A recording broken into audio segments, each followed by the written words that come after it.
Hello and welcome to the Undead Gaming News Podcast, your one-stop shop for all things gaming. I'm your host, Zombie, and joining me is my co-host, Litchi. Hello! First up this week, we have PlayStation announcing a new community event. The registration is free and you can sign up now with your PlayStation Network account to start contributing to all of the future community goals as soon as the next stage begins. And every time you play a game, use the share features or earn a trophy in any PS4 or PS5 game, you'll earn points that contribute to the current goal of the community. When the community hits the target, everyone who's signed up before the stage started will win a prize. Playing a game will get you 10 points. Playing a game online with a friend will get you 15 points. Using share features will get you 5 points. Earning a bronze trophy will get you 5 points. Earning a silver trophy will get you 10 points. And earning a gold trophy will get you 20 points. Earning 5 trophies in a single game will get you an additional 25 points. Games must be played for at least 1 hour to contribute to game played points. Share features must be used on console and are limited to sharing an image or video with a PSN friend or on social media, and you're limited to 6 shares per day. Points for a maximum of any 6 trophies per day will count towards the community goals. You will win exclusive PSN avatars or PS4 themes for every community goal reached. On top of that, at the end of the event, eligible participants will be given the chance to win even bigger prizes, including a PS5. What do you make of this? You don't get anything based on obviously the points you personally get. No, it's a community effort. I mean, that's a little better. But obviously, if I've played a bunch of games and I've got a bunch of trophies before this event, they're not going to count. But it's I've already got the trophies, so obviously they're not going to count toward the actual event. I'd have to get a new game and play that just to get the trophies for that. Yeah, I mean, they do these kind of events every now and again anyway. You don't necessarily even have to compete in them, because obviously it's a community effort, so you could just piggyback off the community. But I would assume that doing that would not put you towards winning the exclusive prizes at the end. Yeah. I would assume those go to the biggest contributors or something like that. Also in the news, we have PlayStation releasing a new financial record, as they've now surpassed 13.4 million PlayStation 5 sold, and they've also reported that they've generated 5.86 billion in revenue and 0.751 billion in profit between July and September 2021. What do you make of this? PlayStation making bank. Will that mean they can actually up production on those PS5s? I mean, will that mean probably yes they can, but will they? Probably not. Well, the production will probably increase a bit, considering the fact that they secured their personal manufacturer for the chipset that was such a difficulty to get. Yeah. But PlayStation also had a short state of play recently. The first game that was shown off was called Deathverse, Let It Die. What did you make of that one? Obviously, it's very reminiscent of a battle royale kind of game, but as far as I can tell, it's in an enclosed arena rather than obviously there's this big fuck off map and then it just gets smaller and smaller. Yeah, Deathverse, Let It Die will be released in spring 2022. Next up, they had We Are OFK. What did you think of that one? I think it's a bit weird that obviously they made a game about an actual group, obviously breaking into the music industry. I mean, it's a new way to, I guess, tell your story, is obviously through an interactive game, so technically you change their story, but then surely the same stuff still has to happen. The characters clearly have a good sense of humour, or at least the one guy does. He appears to be the clown of the group. Obviously, it started off as if it was going to be a comical parody of Fallout with the war, it sucks my dude, and then turns out it's actually about obviously their music career. Yeah, it's also worth noting that in the game they've said that they're going to be including a couple of songs from their new EP as well, and it will be released in 2022. And then next up they had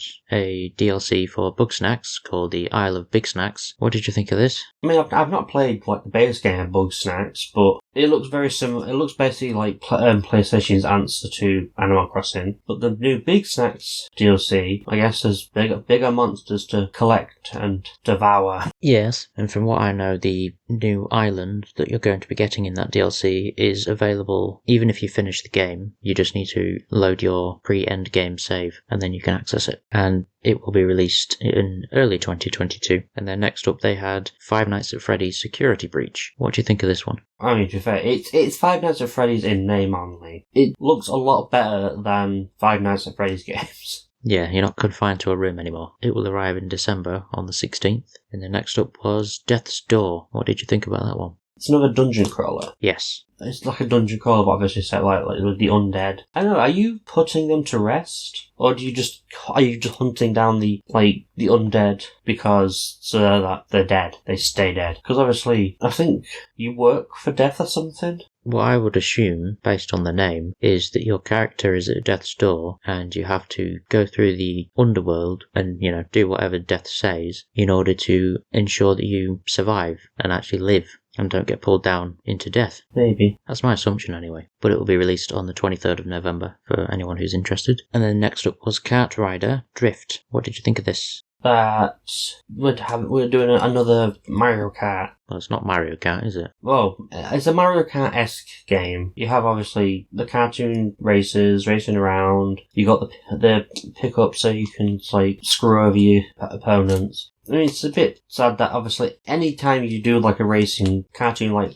style racing game, it's always compared to Mario Kart. But I don't know when the first Mario Kart was, but I know that obviously when I was a kid, I used to play a game called Lego Racers, which was the exact same concept. Yep, but Kart Rider Drift will be out in 2022. And then next up we had King of Fighters 15. What did you think of this? That's the thing, I've never heard of King of Fighters, but they're on 15. Yeah, I thought the same thing. I don't know, I mean, it's not my cup of tea. I'm not huge into fighting games. Fighting in games, yes, but not games that are just based around obviously the two people on the screen fight each other. Yeah, well, the beta for King of Fighters 15 will start on the 19th of November for anyone who's into that kind of game. Next up we had First Class Trouble. What did you think of that one? It's very reminiscent of Among Us. No, it is not obviously an Among Us clone, because obviously deceiving people has been a thing in games for years. Yes. It's just obviously the most recent popular example would be Among Us. Yes, but it is another social deduction game. Yes. It gained popularity on the PC just after Among Us started to fall off, and now it's coming to the PlayStation. Oh, PS Plus? Yes, it is one of the PS Plus games for November, and that'll be arriving on the 2nd of November, because obviously it's coming in PlayStation Plus for that month. And next up we had Star Ocean: The Divine Force. What did you think of that? I don't know. Looks like an alright game. Just obviously maybe be careful who you trust, as the trailer showed. Yes, it's arriving in 2022 as well. But also in the news, we have Horizon Forbidden West. As the lead combat designer Dennis said in a new blog post, one of the focus points that influenced all of our combat decisions was increased player choice. We applied this to everything: melee, weapons, outfits, skills, and other new mechanics. We wanted to give players more tools, depth, and dials to play with. In Horizon Zero Dawn, skills were bought and unlocked as you leveled up. While that principle remains in the sequel, we completely redesigned the skill tree with additional tracks and skills within the skill tree. Skills also synergize with those that are either already present on outfits or need to be unlocked on them to help bring melee and range combat closer together. What do you make of this? In Zero Dawn, was it possible to actually max out the skill tree, or was there things you had to choose, obviously, do I want this or do I want this? You could max out the skill tree. Yeah, so then it's not completely about player choice in that, because you eventually will have all these abilities. It's just obviously you decide in what order do you want these abilities. Whereas obviously now they're okay, well, if you happen to have this ability and this ability, you can chain them together, despite the fact obviously this is melee ability, you can chain this up and then unleash a ranged attack.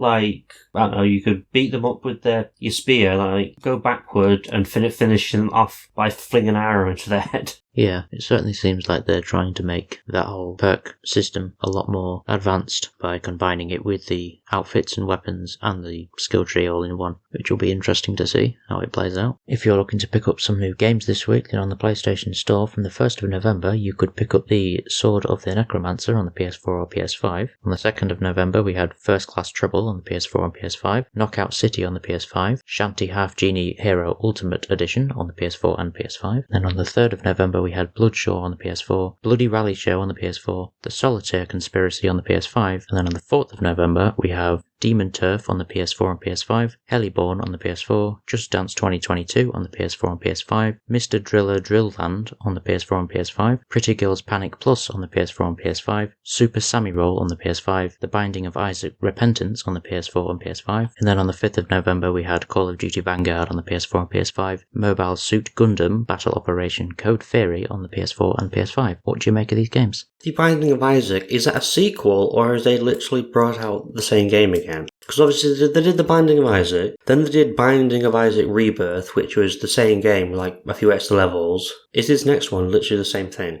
I think it is a remaster. Okay. And do you know what the Necromancer's Sword is about? No. Okay. Are you interested in any of those games? I mean, can't say I recognise the majority of those. I know Binding of Isaac is not a necessarily easy title, but obviously it's a roguelike dungeon crawler. Kind of like Diablo, but I don't think it's as forgiving as Diablo. Yeah. You get literally one life, and then you got to start all over again. Is the Solitaire Conspiracy, is that literally just a game, is that literally Solitaire, or is it like an actual espionage game? I think it's a game of solitaire, but I think there's also a hidden conspiracy story element in there. So the gameplay is just solitaire, but you're unlocking story as you go through, I guess. Okay. We also have PlayStation Now's November games, and those include Mafia Definitive Edition, which leaves on Monday the 28th, 2022. We also have Celeste, Final Fantasy IX, and Totally Reliable Delivery Service. What do you make of this lineup? Well, I mean, I've only heard of obviously two of those. Celeste, I'm sure I've seen that somewhere, but I don't remember what it was about. Or then probably a girl named Celeste. It's a 2D pixel art platformer, I think. Mm-hmm. Total Reliable Delivery Service. I presume it's probably not like a serious game. No. I'm expecting it to be like is it made by the same people who made that like totally, is it realistic battle simulator? Accurate. No. But is it in the same vein as like it's a comical take on like being a delivery man? Yes. I guess it's kind of realistic for some delivery men. Well, from what I remember, you are playing as a very ragdoll type delivery man, and you can also play with a friend, and you have to deliver parcels, but you have to like do a lot of weird platforming and throw yourself around a lot. Bit of a dumb game really to have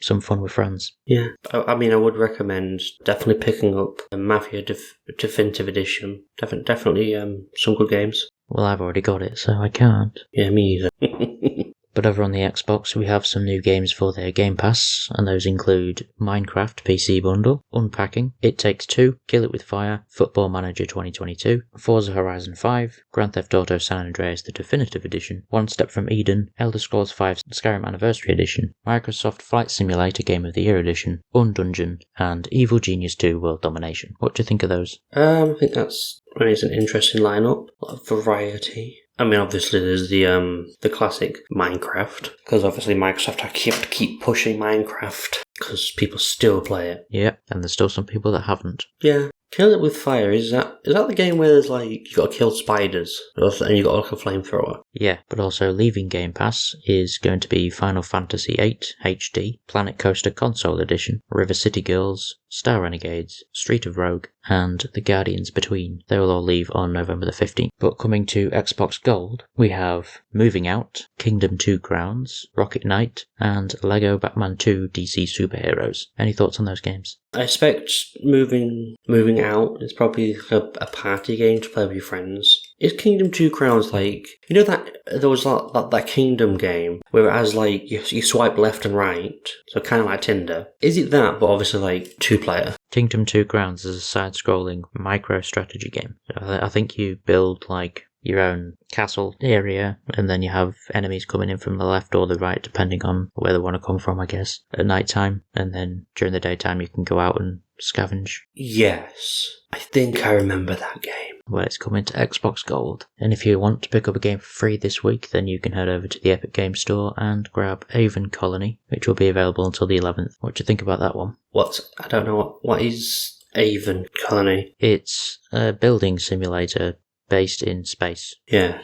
So you build your own colony. Yeah, just colonize planets, because everyone loves colonization, right? I'm sure the aliens will accept their new human overlord. I don't know if there is any aliens. Best be aliens, otherwise what's the point?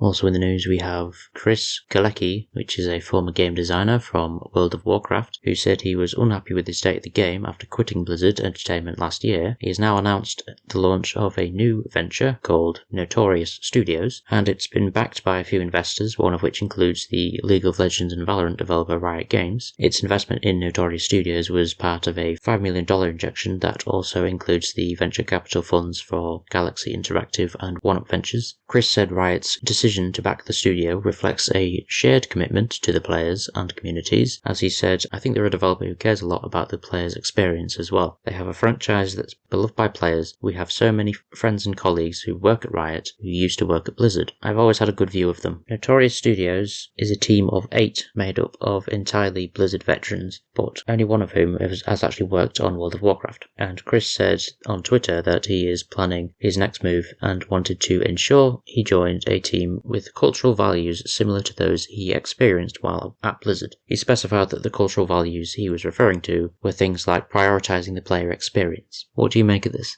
See if they announce any actual games. Why was he unhappy with the state of Warcraft? I don't know. He never specified. Also in the news, we have Cold Iron Studios releasing a new blog post about Aliens Fireteam Elite, where they explain that there will be multiple seasons of the game, and Season 2 will arrive later this year and promises a new game mode, new feature, 4 new weapons, over 10 new attachments, and the same number of new cosmetics, along with a number of new challenge cards. Following that, the second quarter of 2022 will bring Season 3, and that season will offer a new kit, more new features, 4 new weapons, over 10 new perks, more than 10 new cosmetics, and over 10 new challenge cards. And finally, Season 4 will hit on the third quarter of 2022, and it offers the same amount of weapons, a new game mode, new attachments, cosmetics, and challenge cards. The first new game mode, which will arrive later this year, few details have been offered about it. However, Cold Iron Studios has explained that if you enjoyed Horde mode, then you are sure to enjoy the next game mode. New Endeavor Pass DLC will be released at the same time as the new season, and it will contain plenty of outfits, accessories, weapon decals, weapon colours, emotes, and more. Deluxe Edition owners will get this for free, while it's possible to also purchase it individually as well. What do you make of this? Obviously, then them adding like new kits, new features, new weapons and stuff. Yeah, that sounds great. But then the thing is, obviously, when it says if obviously you have the Deluxe Edition owners, you get this for free. So what? No new shit for if I don't buy the Deluxe Edition, I don't get new shit unless I have to pay for it. It's a bit naff that I'd have to pay for like new weapons and stuff. The seasons are free, come with the game. The DLC, called Endeavor Pass, is the paid bit that comes free for Deluxe Edition owners. Yeah, but that's just outfits, accessory, weapon decal, weapon colour, emotes. So that's still just cosmetic stuff, right? Yeah, just purely cosmetics. Whereas obviously the seasons will bring in new weapons and game modes and all kinds of stuff. Well, I don't know, hopefully this will increase their player base, because I still haven't picked it up and I would like to try it. Well, I don't know what their player base is like on the PlayStation, but obviously on PC it's terrible at the minute. But I would assume that this roadmap that they've got planned out would actually encourage people to come back, because obviously there's a lot more new shit coming. I don't know, I think Back 4 Blood went and nicked all their players. But to be perfectly fair, at least Aliens Fireteam is at least I'm fighting something new. I mean, when was the last time I had to play through a game having to shoot at xenomorphs? It's not another zombie game. Aliens Colonial Marines, probably the last time you actually had to shoot them. Yeah, and that was a flop, so... That was terrible, yeah. Unless you count shooting them with a flamethrower in Alien Isolation. Nah, that's not really a co-op shooter, though. No. But also in the news, the Oculus Quest VR headset is going to be eliminating the mandatory Facebook account login requirement, as during the Facebook Connect livestream, CEO Mark Zuckerberg said, "We've focused more on work and frankly, we've heard your feedback more broadly. We're working on making it so you can log into Quest with an account other than your personal Facebook account. We're starting to test support for work accounts soon, and we're working on making a broader shift here within the next year." What do you make of this? That's good, considering probably the people using the headset don't use Facebook. Yeah. But within the same livestream, he also announced that San Andreas is getting a VR makeover, as he said, "The new version of what I think is one of the greatest games ever made will offer players an entirely new way to experience this iconic open world in virtual reality." And their Oculus blog called it a project of many years in the making. But what do you think about that? If you get San Andreas in VR, you're going to get motion sickness very quickly. Possibly. Depends on how it's designed. I don't know, it's just the fact that obviously it won't look... Well, the point of VR is so that it looks kind of like you are in the world, but looking at the, like, potato textures and stuff... Well, they might be using the updated version. The official trailer for the GTA Trilogy Definitive Edition was actually released, announcing obviously a release date, as well as the trailer showcasing the originals against the remasters. Pre-orders are live on the Rockstar website, and the game releases on November 11th. Price is $60 or £55, but you can also knock a tenner off that if you buy directly from the Rockstar store. The product description boasts of across-the-board Enhancements, including brilliant new lighting, environmental upgrades with high-resolution textures, increased draw distances, GTA 5 style controls and targeting, and much more, bringing these beloved worlds to life with all new levels of detail. So what were your impressions of it? It still looks like a PS2 game. Well, they said they're going to update it, but still keep the old style. I don't want the old style, I want it to look good. Well, the dynamic lighting looks a lot better. Characters looked a bit cartoony for my take, but... Yeah, I don't like...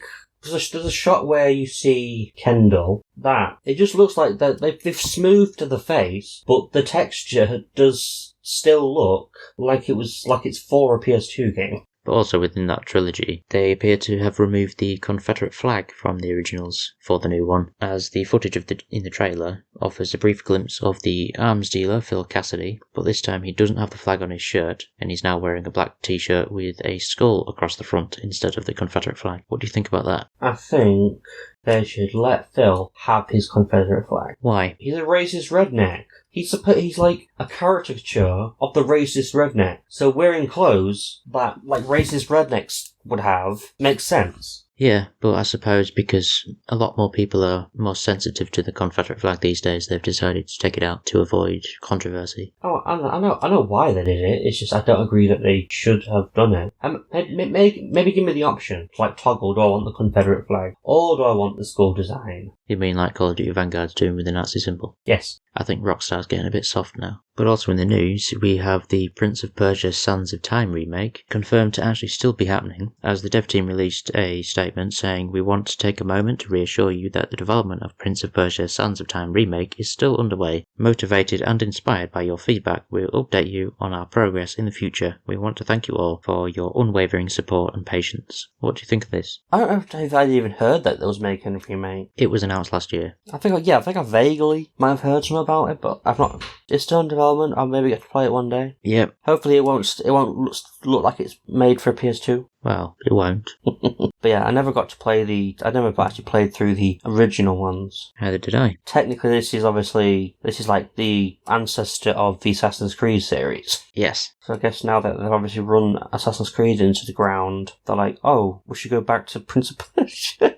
I mean, technically Assassin's Creed stopped being Assassin's Creed a few games ago, but... Oh, yeah. When I saw the Prince of Persia remake announced last year, I thought, that'll be good, because obviously I never got to play the original versions, and I want to actually try it out. So, the fact that it's confirmed to still be happening, since it went dark after announcing last year, then I'm still looking forward to it. And hopefully they don't take too long to update about what they're actually doing, and how far along it is. But also in the news, we have the composer for the Persona series from Atlus deciding to leave Atlus to develop indie games. He had been at Atlus since 1995, and he revealed that he left the studio at the end of September, and in a statement he said, "I've been creating role-playing games by myself during my spare time for the past 5 years, and I applied for Round 1 Kodansha Game Creators Lab recruitment and was selected as one of the finalists, and then staff from Kodansha was assigned to work with me. I decided to leave Atlus and focus on my dream of developing indie games." Kodansha also launched its Games Creators Lab last year, offering up to 10 million yen to support developers through development, distribution and promotion. And the composer says that he will be revealing his first game during Japan's Indie Live Expo on November the 6th, for which he has also composed the music. He's already shared a small glimpse of the game on Twitter with a few screenshots and describes it as a near-future sci-fi stealth action JRPG. He's also stated that while focusing on his own indie game development, he will continue to work with Atlus on game music, so he hopes that those of you who were concerned about the sudden announcement will feel relieved. What do you make of this? Oh no, it's fine. If he wants to make indie games, he can make indie games. And obviously you're not even losing the composer for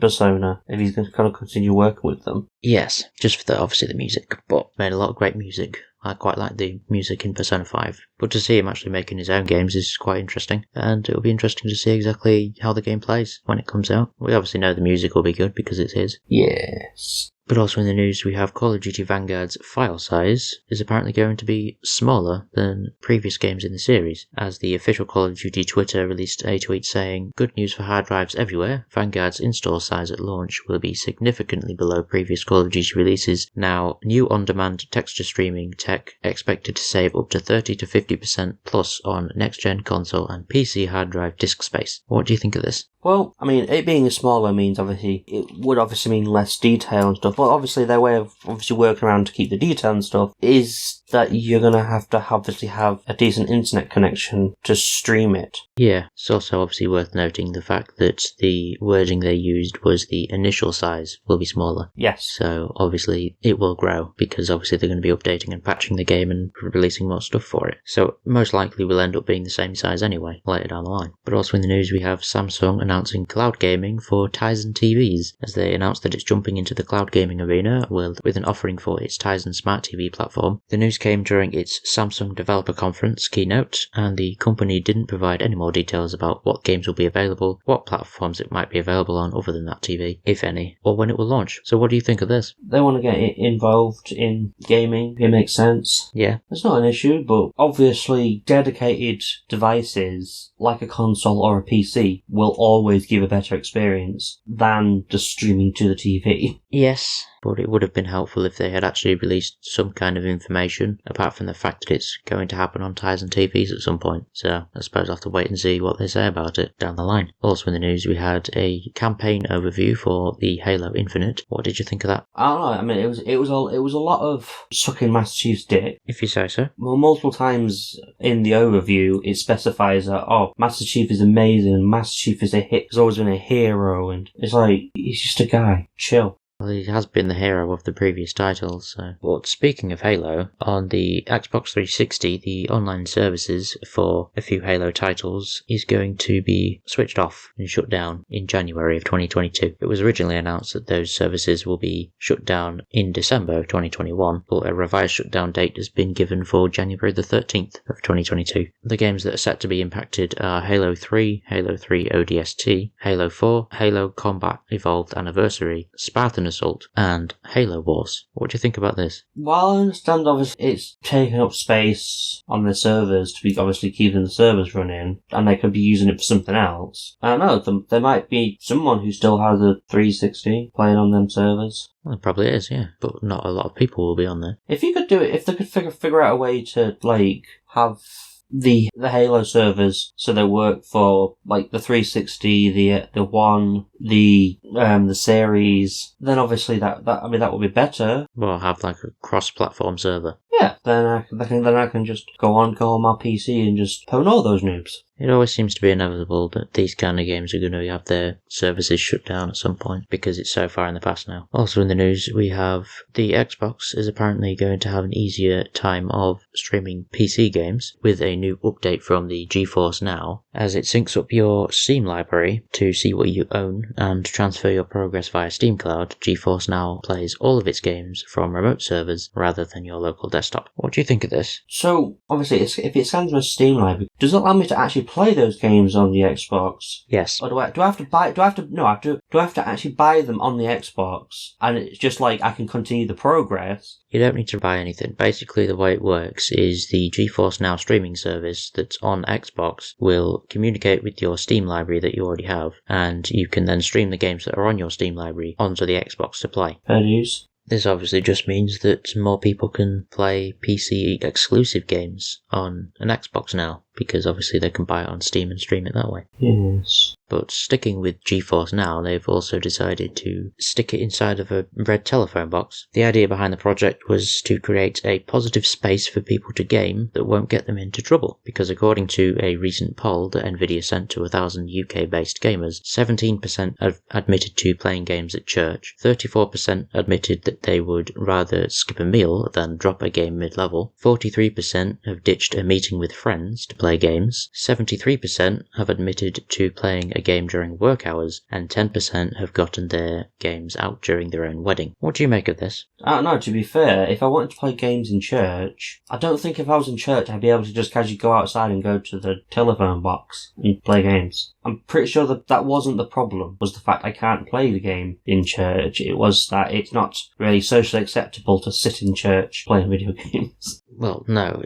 it's providing a space where it will be acceptable, because obviously all these people are doing it in places that it's not acceptable. But either way, this is obviously just a gimmick that's designed as a PR stunt in order to get you talking about GeForce Now.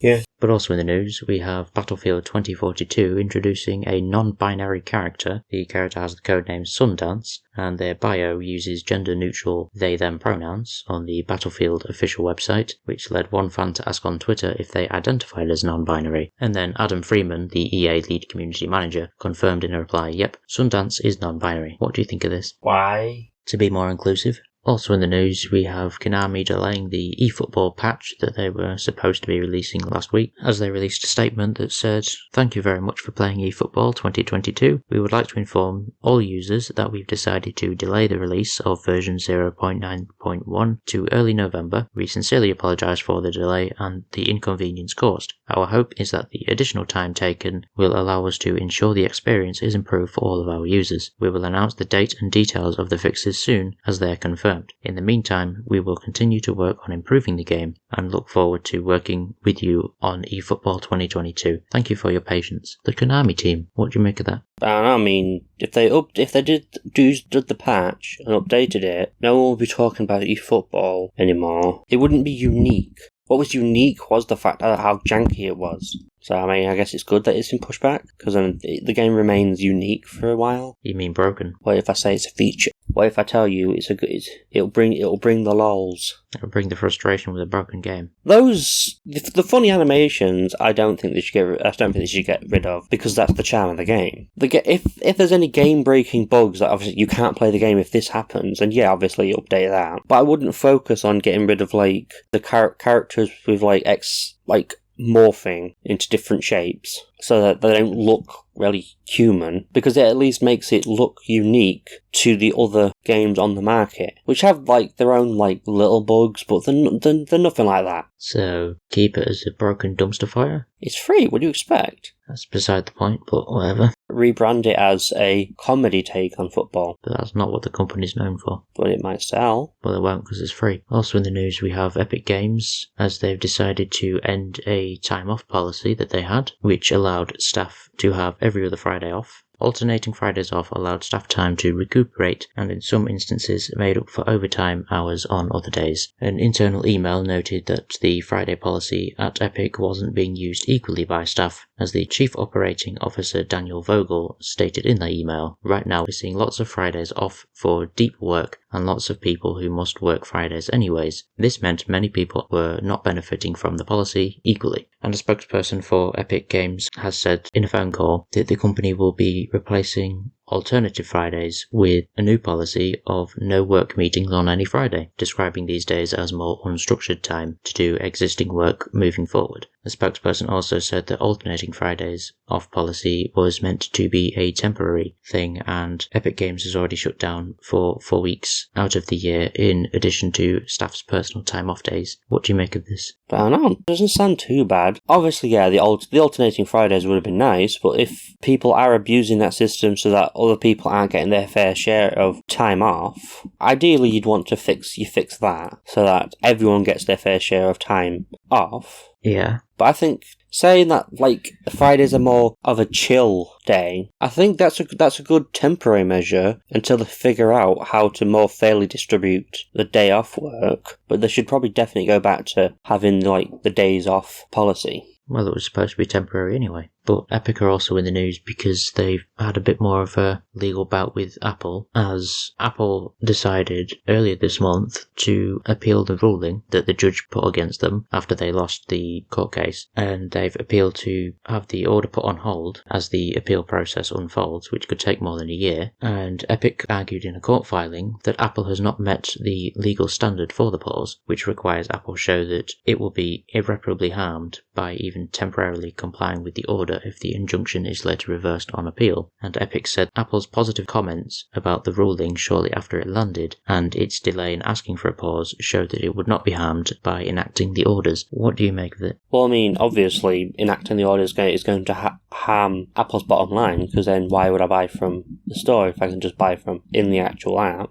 So the fact that they're saying obviously, Apple has no proof, obviously it would harm them by enacting the order, while common sense dictates it would harm them. But yes, the only way to obviously prove that would be to wait for a little bit and watch my figures, watch my sales decline as they no longer have a reason to obviously buy through the store. So, I don't know. I said I didn't agree with the decision that Epic should be able to obviously charge in their own, like, directly negating the fact that they're on another company's device to even have the app running on there. I don't like Apple, but I still agree that, yeah, you should put it on pause while they appeal the obviously wrong decision by the judge. It's not an obviously wrong decision, it's your opinion that it's wrong. It's just obviously two greedy corporations going at it. We'll have to wait and see what the judge decides.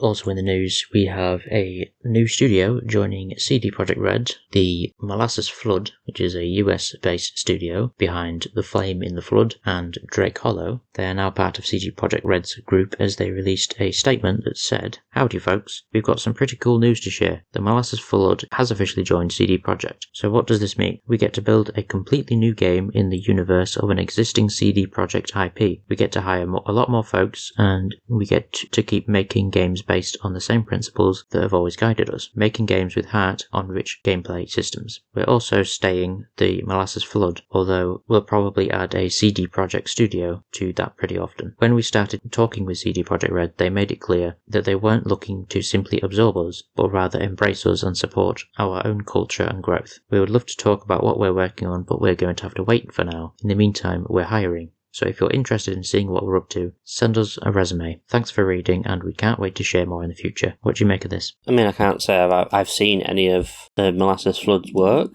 Okay. I don't know, more people working on a CD Projekt game obviously could be a good thing, but then there's the old saying of too many cooks spoil the broth. Right. How much creative decision will Molasses Flood get in the game? Since they said that they're going to be building a completely new game within the universe of an existing IP from CD Projekt, I would assume quite a lot. Yeah. It would essentially be their game, just backed by CD Projekt and based in a CD Projekt universe. Yeah. But it'll be interesting to see what this new project will actually be. Indeed. But also in the news, we have the official reveal of what Overwatch's McCree will be renamed to. As Blizzard said in an announcement tweet, running from his path from himself, and each passing year only widened the divide between who he had been and what he had become. But in every cowboy's life, there comes a time where he has to stop and make a stand. To make this new Overwatch better, to make things right, he had to be honest with his team and himself. The cowboy he was rode into the sunset, and Cole Cassidy faced the world at dawn. What do you think of this?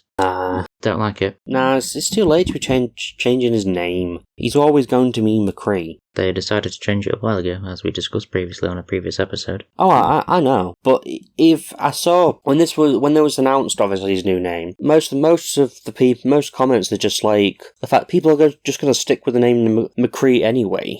Most people didn't really like the new name. I think the character might have been fine, obviously. If he'd been introduced as Cole Cassidy, I mean, it doesn't really sound as good, but it would have probably still worked. But also in the news, some players on New World have been exploiting a recently discovered bug that allows gold to be duplicated in massive quantities. In the hours since the exploit was discovered, Amazon issued a statement reminding players that intentionally exploiting bugs like this is against the game's code of conduct, and offenders will be banned. The exploit was discovered following the release of update 1.0.3, which finally brought server transfers to the game. Amazon's statement says some players among the small set transferred gold or items while their character was affected. All of these transactions are logged in our database. We are reviewing them now, and any players found deliberately using this condition to gain advantage will be banned for exploiting. We will also be removing items or gold received where appropriate. What do you think of this? It's one thing to